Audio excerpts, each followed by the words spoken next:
Yo, what's going on? My name is Tim Nicholas, and welcome to another episode of Tim and Tam Talks. I am with my lovely co-host. Tam, what's up, y'all? What's up, Tam? Happy Monday to you. How you doing, sis? It's been a phenomenal Monday. I'm happy. I'm happy. How you doing today? I'm blessed. As you came on and said, I'm blessed and highly favored. So one of the more classic ways of just saying, hey, it's been a great day. It's been busy, super busy. I have not sat down yet up until this point. So I am looking forward to tonight's conversation. How about you? Me too. Look, if you guys are watching right now, if you could, if you're new here, go ahead and click follow.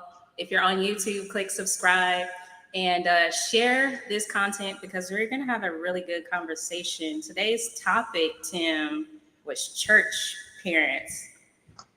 And I'm a little nervous.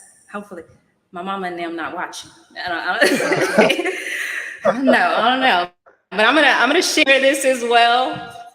I'm gonna Well, share I this hope as you well. So are hopefully you guys y'all get some popcorn and get comfortable. definitely. I hope that after this conversation, you are still invited to the family barbecue. We'll see. I'll keep you posted. All right. Well, Miss Tam, why don't you go ahead and dive in? So, what's been your thoughts about tonight's topic per se with church parents and church kids? Because I guess kind of a premise on what we start off with. So here at Tim and Tam Talks on Mondays is 7:30 Central, 8:30 Eastern. We like to talk about different things regarding church trauma, church things that the way we were raised, how we grew up, and it's really been tied into a series called The Church Boy with Childhood Trauma. So what Tam and I did back in November is that we collaborated on this first series, this first part, and as a result, really felt the connection to go farther by serving God's people and ministering to God's people and doing that in a way to where we can base it off of our own experiences. And so, we have lived a life of struggle, but we also have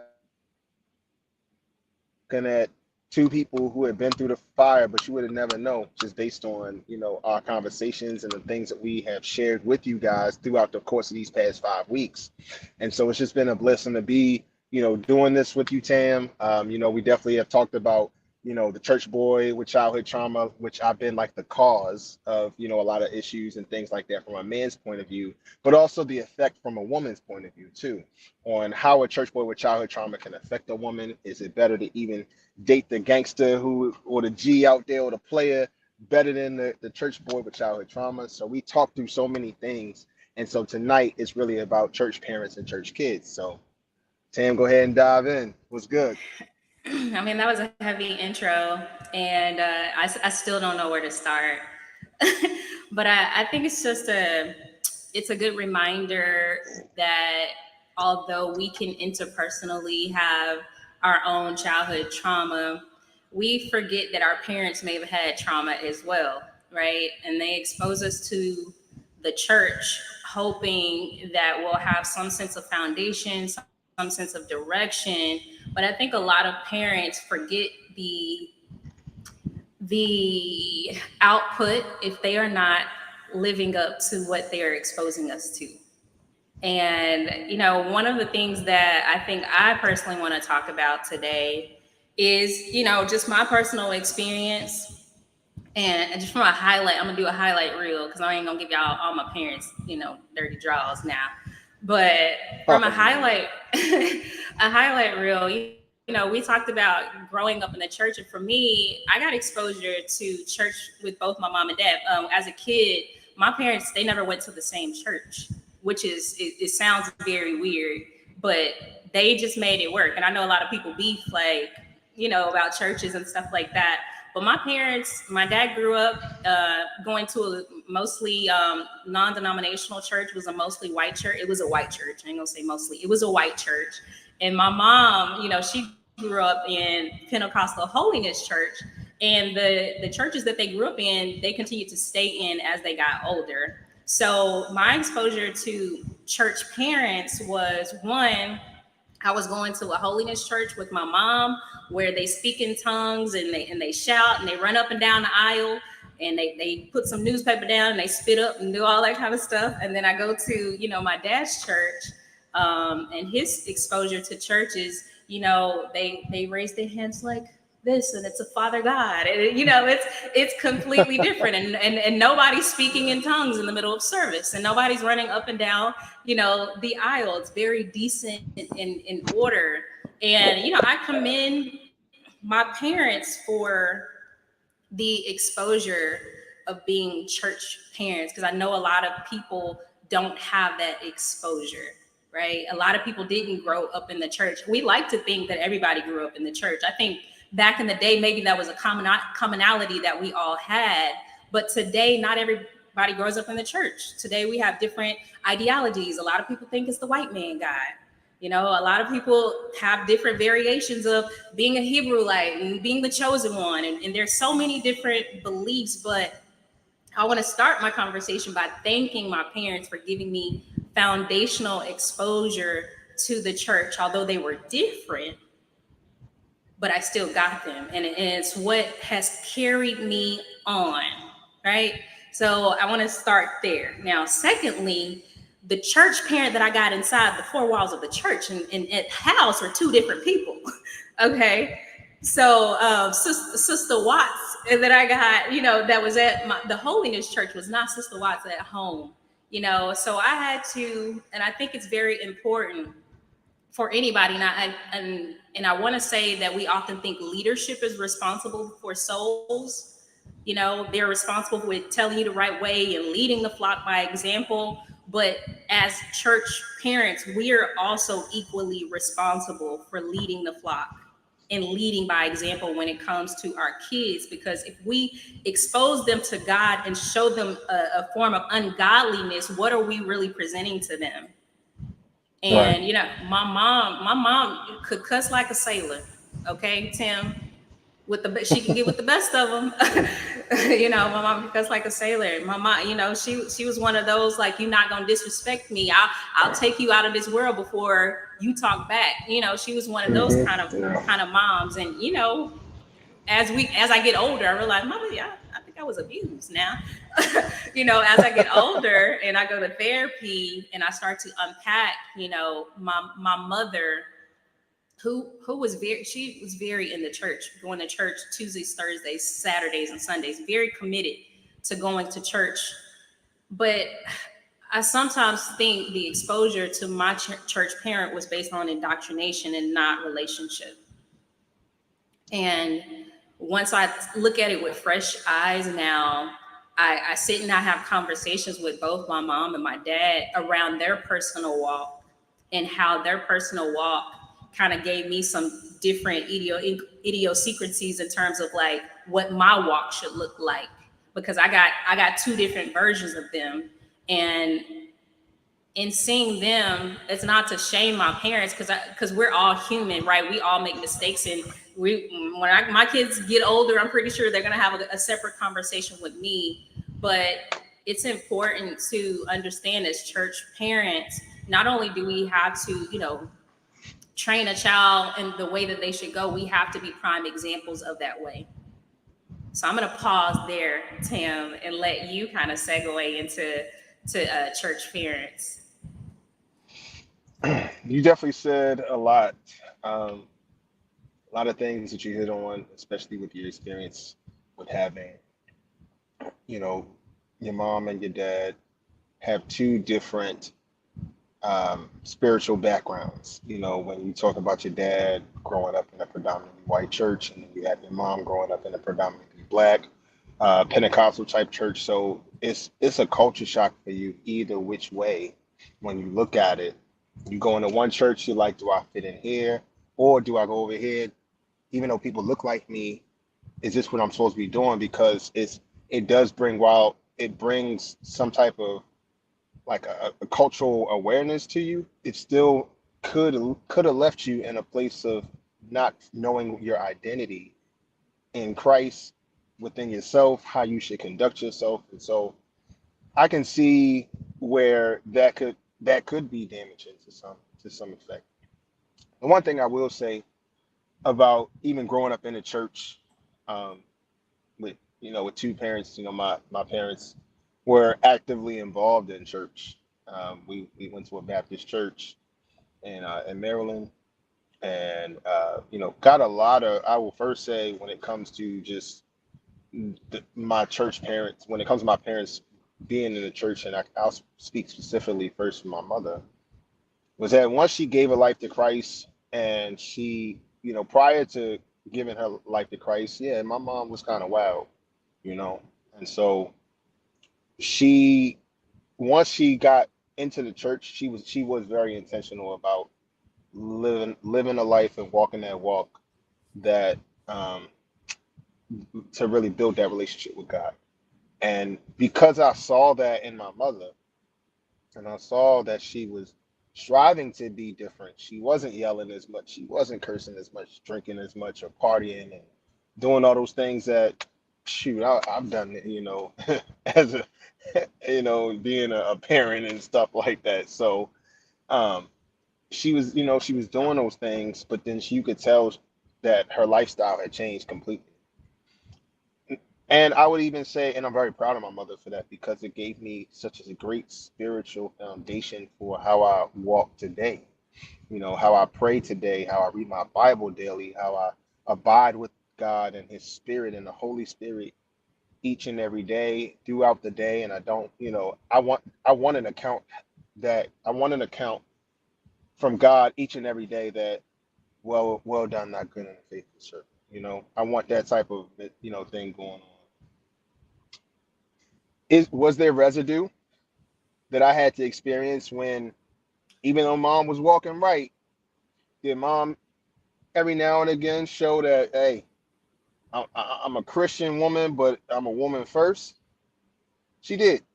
Were there moments where she stepped out of character that didn't necessarily look like God? Yes, absolutely. Some of it, a lot of it was provoked being a child to a parent and things like that. But then some of that also was the residue of just previous traumas that she had experienced, you know? And think about it from this aspect. Our parents would probably tell us that the trauma that they faced was way different, way more harsh, way crazier than any type of trauma that we will ever experience. To some degree, that could be true. We didn't have to deal with racism and segregation to the levels that they had to deal with. Okay, and so who knows how we would have handled that. That's why God didn't put us in that era, because it probably wasn't meant for us to experience, right? So from that aspect, you say, okay, you can kind of see Mama didn't have all her marbles because of things that she had endured, things she probably will never speak of to us as kids, to parents and all that she'll probably never speak of.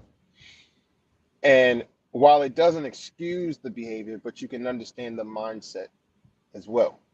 So it goes both ways. Was there pain? Yes. It's times when I remember not talking to mom for a whole 3 days, 2, 3 days in the silent treatment. And then seeing that made me feel as though, okay, to get my anger across or to get my frustration across, I'm going to not speak to you all day around the house. And so, do you pick up negative traits? You do, but it's also your job to change it, and that's where I've had to, over the years, give my mom a lot of grace, but also understanding.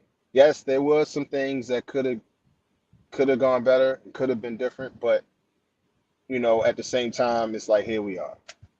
We can still say, hey, we can still be cool and say, okay, we made it through this. Then it's just another opportunity for growth. So, Amen to that. You know what? I had a question, and this might vary or kind of deviate away from the topic. If it do, you just ignore me. But how do you how do you honor? Because we have to honor our parents being believers. How do you honor mhm. your parent when they are abusive? What does that look like? What does honor look like to you, Tim? What does that look like? I can answer that pretty pretty swiftly. My father was abusive towards me, and but I'm still a man. I'm still a very strong man who didn't pass on those same traits to my children. So for that, that's a blessing because you could when you deal with trauma and have trauma, you could go one or two ways. You can become like that person, or you can rise above the experiences that that person put you through. And I've always been intentional about that when it comes to the relationship I have with my father. While it's non-existent to this point, the way I honor my father, even though we may not have a physical relationship or a consistent relationship, is the way I treat my children each and every day as their father. So me honoring my father and my mother for that matter is being the best parent that I can be, no matter where you are in this world, no matter where we are in our relationship, no matter, what's going on. The way that I can honor mom and dad at all times is not by not smearing their name, by still being the best example of who I can be and the best version of myself that I can be. And that's honoring them. That's we tend to think honor and relationship have to be hand in hand, so I'm honoring my mother and father by the relationship that I have. No, it I honor them by forgiving them. I honor them by understanding that they made some mistakes, just like we as parents have made mistakes too. And like you said about your kids, they're gonna have a conversation with you just like how we've attempted to have conversations with our parents, because we grew up in an era where you like you said, you express yourself. That's those are like fighting words to parents in our era. Now there's gentle parents and stuff. Hey, I can say I'm a gentle parent, Yeah. for the most part. And so it's different, but we honor our parents, our mother and our father, by staying true to ourselves, staying true with our relationship with God, letting the world see that how you taught us, how you trained us, even though you have flaws, but you and I are great people, right?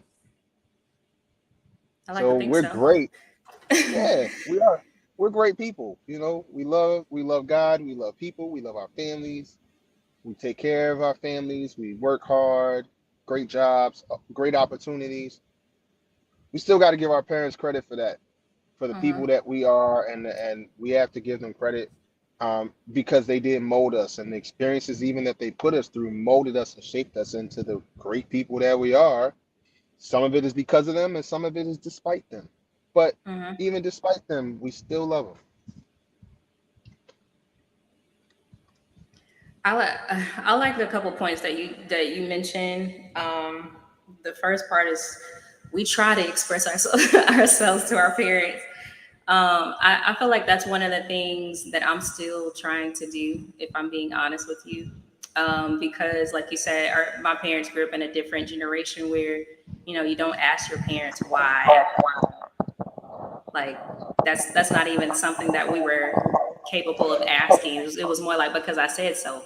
And you say something else, you're gonna be on picking yourself up off the floor, one of those kind of things. So, I'm still challenged with, having more transparent conversations with my church parents, and being able to maintain the honor piece despite those difficulties in communication, and then just really unpacking what does honor mean, because I want to say everybody has um, a different definition of what honoring your parent means. Some people think honoring your parent means that your parents can abuse you and disrespect you and call you out your name and steal from you and treat you really bad, but you got to forgive them, and oh, that's your parents and those are the only ones you got. You will hear that often. I don't know about any other community, but I definitely know I hear it, in my community.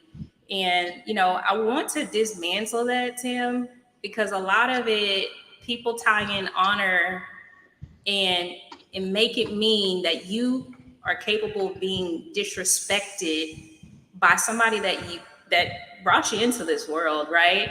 And because of that, then they have the ability to do whatever, treat you like whatever, and that's honoring God. And that's not my belief. Like, to your point, I do believe that honoring my parents is basically living for God. That's honoring my parents. It's being able to stand. It's not disrespecting my parents. It's if my parents decide they're abusive, and I disconnect from that abuse, that's not dishonoring your parent. Like, and I really want to like dismantle any belief that says otherwise, because a lot of people are held hostage to abusive parents, and sometimes it's tied to our faith. Those parents will use that scripture to continually abuse their kid. And I just, my heart goes out for anyone who experiences abuse, from their parents, and they're thinking that they have to, they can't unplug, they can't disconnect. And I just want to reaffirm and throw out that thinking and let you know, hey, you don't have to stay in an abusive situation with your parents, and with the mindset of that's the way it has to be in order to honor God. That's not true. But also, in honoring your parents, being able to, like Tim said, being able to live up to that name that they gave you, you know, and being able to use the good things that they may have instilled in you and progress through life that way. Yeah, yeah, I totally agree with everything you said, Tim. And especially when you're talking about this dismantling of the belief that honor should be tied to abuse of any kind. While that is a relationship that you have with your mother and your father, if you're out there listening, it's still a relationship first. So what I mean by that is you still treat it like any other relationship that you have built in your life. Mom and dad are on the same playing field as your best friend, as your girlfriend, boyfriend, your husband, your wife. It's on the same level, with the exception of husband and wife. That dismantling marriage is not anything biblical, or even something unless through abuse, or some type of adultery or things like that. But when you're talking about that relationship with your parents, if it's a toxic relationship, you're gonna have to disconnect from that relationship for a short period of time, a long period of time, until God says so.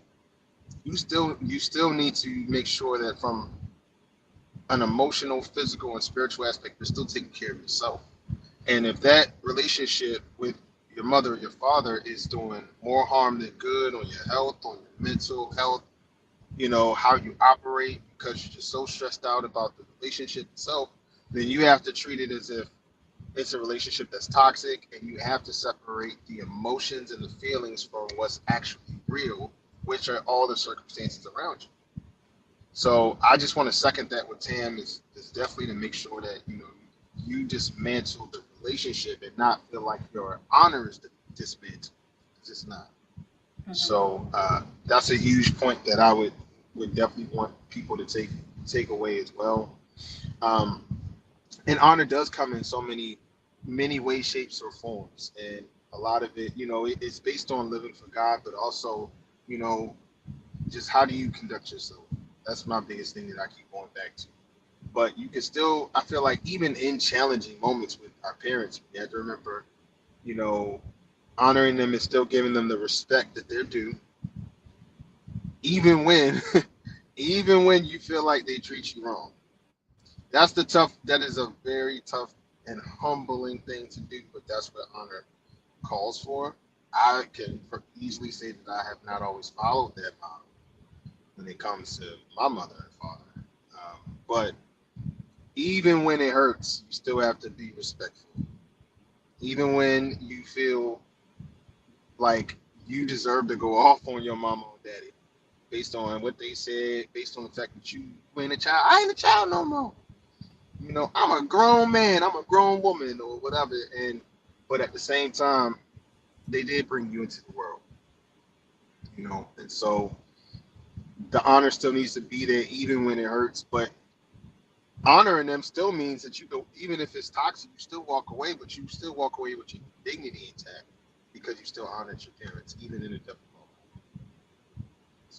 That's my. I agree. So don't let anybody hold you hostage to abuse, even your parents. Even your parent, because people struggle. I want to keep saying that because people struggle with it. They struggle with family. It's hard. It's, they'll cut everybody off, but when it comes to their parents, it's like, oh, but they, it's my parents, so that's just who they are. You make excuses for it when it comes to your parents sometimes. And I just want to embolden the viewer, you guys. I just want to embolden you guys to, be able to create those spiritual, mental boundaries. And like Tim said, like, even when your parents do kind of put you in challenging situations, because we're gonna put our parents in challenging situations. They're gonna put us in some challenging situations, but we can honor them as well. Like, one of the things I've never cussed out my parents. I ain't never thought to cuss out my parents because I want to live, Tim. I want to live. Yeah, I feel you on that. I don't think I've cursed them out, but I definitely have yelled, and never. It's never a good feeling. So so, so yeah. So I'm gonna segue to another question for you, Tim. So obviously now you've become a church parent. hmm I knew you was coming with this. I knew it. You I become knew it. that church parent. So what are the some of the things that maybe your church parent has exposed you to that you will continually walk in, maybe something that you've decided that you're going to step away from as a church parent in order to kind of instill those godly beliefs into your kids? Um,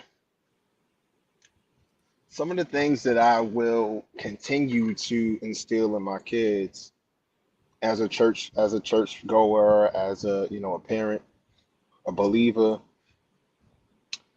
definitely praying every day. Definitely instilling prayer when you wake up in the morning, prayer when you go to sleep at night. Of course, prayer, like true prayer when you are saying grace, those types of things. Just personalizing your prayers with God. So I'm definitely want to keep that going when it comes to really building that and instilling that into each of my children. As if you get them started young, train up a child in the way they should go, for they shall not depart from it. And so if I'm trying to build them up in that way spiritually, giving them, prayers, giving, and then my wife and I, we've given them like journals to write in so that they can express themselves in a very productive way, and we can actually read it. They want us to read it to so that they can express themselves. Um, and that's one thing, to be able to we can express ourselves to God in any. He wants us to come to us any way because he already knows how we feel. So I want to be able to open that pipeline up for my children to know that they can come to us and tell us how they feel. And it could be the worst thing in the world on how you feel, but at least we know, you know. Hmm. So opening up that communication, I would say also, reading the Bible, but also trying to study it and understand it so that when you have to make choice A or choice B, you in a fork in the road, where you gonna go, you have some type of spiritual backing on how to make right decisions and the right choice. And these are things that, I was taught at a young age, didn't always implement it, but now it's, of course, being a kid and being hard headed and all those things that we tend to do.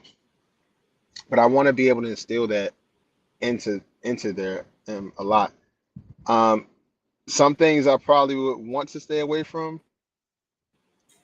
The hardest, I mean, listen, I know the Bible says like spare the rod, spoil the child, and things like that, but it's hard. I would say like discipline is how to discipline is huge, you know. And so I wouldn't want it from an abusive state, like how I had to kind of deal with it and kind of suffer through those things at times.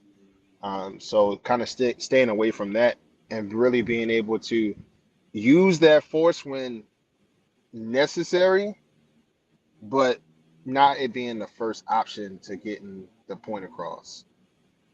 So I would want to stay away from that, you know, and just really make sure that they still feel safe, even though they you might be in trouble. But let's have conversations and stuff first before it even escalates to that point. So that's another thing. And just I'm not a big gossiper. You know, I felt like I always knew some stuff in the church that I probably didn't need to know. So gossiping is something where I just I know it sounds so weird, but I don't got time to be in here talking about who who messing with who in the small group, or who doing this and who doing that, and who has a drinking problem, or who keep be smoking weed on the corner like we saw over there. They was hitting that joint the other. I don't want to get into all that. That's just not me. I'd rather make sure that whoever in my relationship with, we ain't got to be sitting around doing all that. We could grow together at the end of the day. So those are some things. How about you? I'm gonna toss it back at you. For me as a church parent, I have some good nuggets. Like my parents exposed me to a lot of things. So just the habit of going to church, a habit of really reading my Bible and getting an understanding. That's one thing I do with the kids. So outside of church, we have Bible study at home. And I'll allow them to, pick their own chapter and then come back and they tell me what it meant. Like tell me what they got from that chapter to see how they're capable of edifying the word on their level. And I sit and have Hmm. conversations with them that I was like, the same, chapter and verse that you read today, 5 years from now, God might give you a different revelation. And I want them to understand that the word is, it's alive. So that's one thing that I've kept with me. My dad did a really good job at making the Bible fun. A lot of people read the Bible and they get bored. But when you talk about, the gossiping and the drama, like the Bible is full of gossiping and drama. Okay. It is like, it is hot tea. What are you talking about? So I try to make it fun for my kids because it literally is. I mean, if you read it, can from A to Z, everything is in there. So especially when you get into Yeah, Lot and then what happened after the salt situation. Okay, so um, yeah. It's a lot of drama in the Bible, y'all. So it's you want a soap opera? Just read the Bible. just read the Bible and you can literally apply it. So, teaching my kids how to apply it to an era where they are living and growing and building that habit for them to be able to do it themselves. Like yesterday, my son came to me and he was like, yeah, TD Jake said such and such and such. I think that was really good what he was saying. And he was actually breaking down what TD Jake said from the sermon yesterday. And it's not anything that I asked for him to do. It was just something that was on his heart to do. And my goal as a church mom is for my kids to have a heart for God that is built not on indoctrination, but on relationship.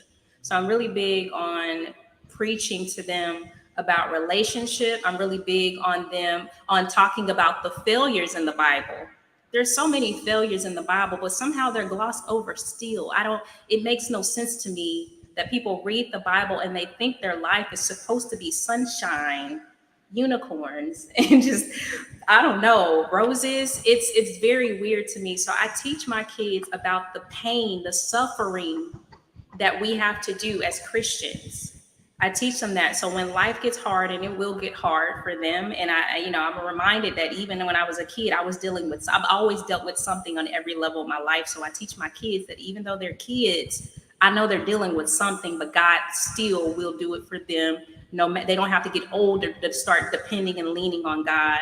So that's definitely something that has stayed with me in the church, and I think to a fault, Tim, because my daughter, she calls me perfect, and she tells me I don't understand. She's like, "Oh, you're perfect. You like she treat me like I'm super saved. You're just perfect. You just don't understand." And I don't know if that's a good thing or a bad thing. I'll take it as a good thing because that means that I'm walking upright. And when the Bible talks about being a virtuous woman, it makes me feel good, but it's also a very heavy mantle to hold. So being able to walk the straight and narrow, and for my kids to be able to say that I'm being perfected in Christ in such a way where they see Him, because I know I'm not perfect, so they got to see the one that's in me.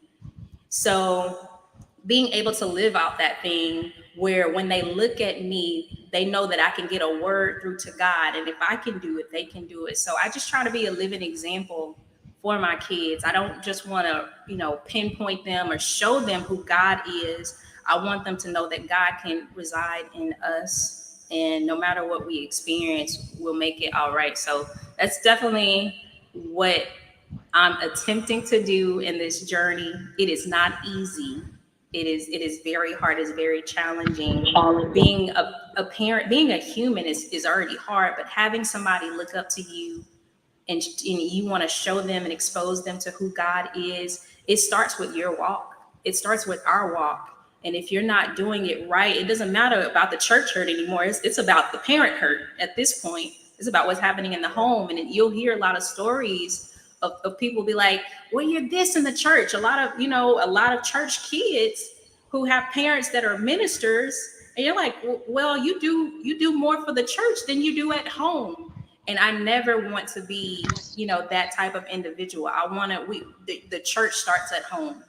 And as long as we start to unpack that and understand that the church starts with family, like everything that God told us about, and even in becoming one, it starts with us, the direction, and being able to be led. It all starts at home. So I just want to make sure that my kids are exposed to that, and it starts with how I live my life before I even get to the four walls of the church. It starts here.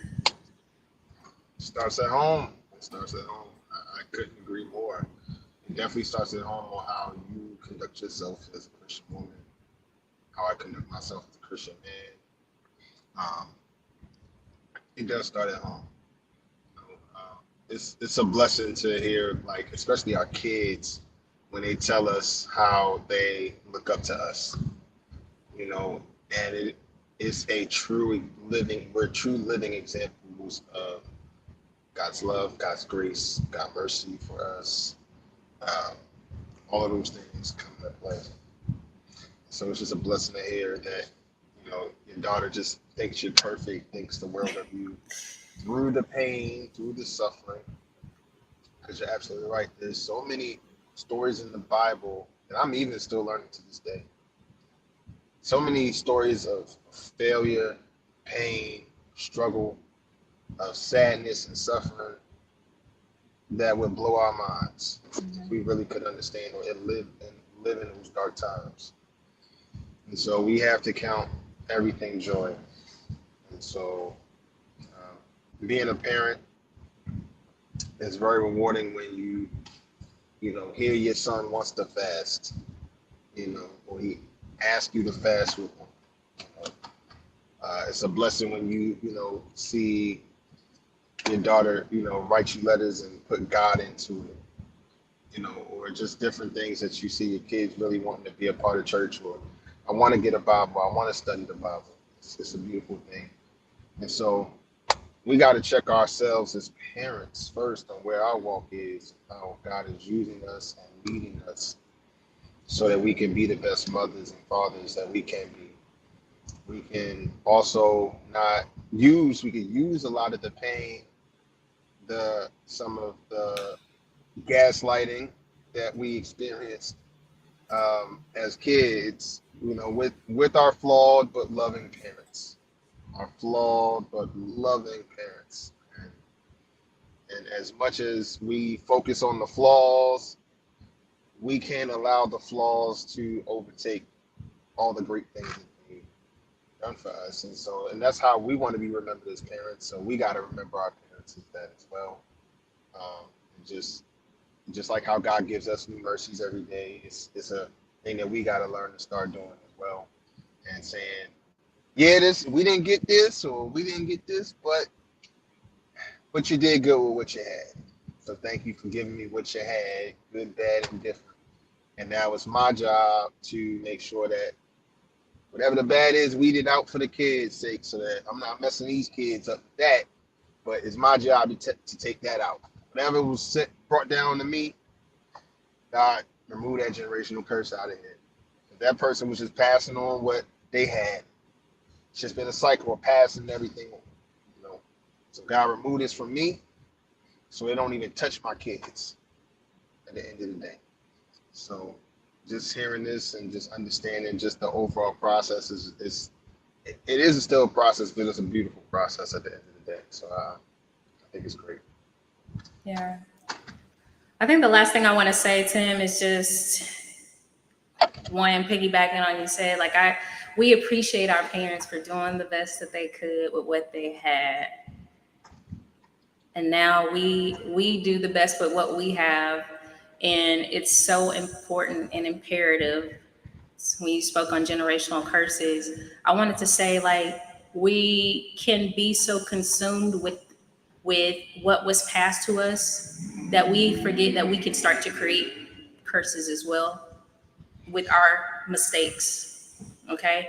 So just be mindful of those kinds of things. You know, when you're breaking up your home, if molestation is in your home, if there's abuse is in your home, like all manners of things, poor finance, not managing your finances, like all of these things, we can sometimes get very consumed on what we didn't get from our parents and what they made us struggle with and all of those things. But it's important when you become of age. The Bible says when you thought that when you were young, you thought as a child, but now you're older. Okay. So now when you're walking into the fullness of yourself and you're getting into a maturity in Christ, please be mindful of the things that you're doing in your walk. And if you are not your walk is not lined up to the word, be mindful that you could be ushering in new curses to your kids. So we have to, with full heart, consider that as well when we're walking this thing out. And I was talking to someone, and they were like, "Well, why? That's just too much responsibility. You trying to tell me if I mess up, then my kids might have to deal with the same thing?" Absolutely. We're still dealing with the sins of Adam and Eve today. We're still dealing with that sin. So when you think about the weight of sin, the wages of it, it can be passed to your lineage. So we have to take our walk, a little bit more serious. And then it doesn't matter if you're older, younger, like wherever you are, take this God thing serious. Take your walk serious, so that when you do have kids, or as you are having kids, they can see you and they don't have to worry about what you had to worry about. If you love them, that's the best thing you could do. The best thing you can do is live for God, point blank and period. But the second best thing you can do is to be an example of what living for God looks like, so they can model that. Paul says, "Follow me as I follow Christ." That's what you want your kids to do. All right, I'm gonna close it because I'm about to preach. Uh, all right, all right. Well, so we at the end of the segment. So final thoughts. We're gonna talk about a few final thoughts. So overall, I think it was just a great conversation. We were able to talk through, some of the cause and effect of, our parents, the things that they passed down to us, the experiences that they have, encountered with us, and the things that they've instilled in us as well. So, there's so many good things to look forward to, especially if you have parents that are trying. It's a beautiful thing, even when they're flawed. And so I leave to you one thing about grace. We got to give parents grace. We have to also understand boundaries with parents, especially when it comes to relationships. So love your parents, but also understand whatever boundaries you have to put up to preserve your peace. But continue to love them best way you know how, and the best way God gives you. Those are my thoughts. What you think? Final thoughts for me, as church parents, be reminded that you are the minister of your home. Okay?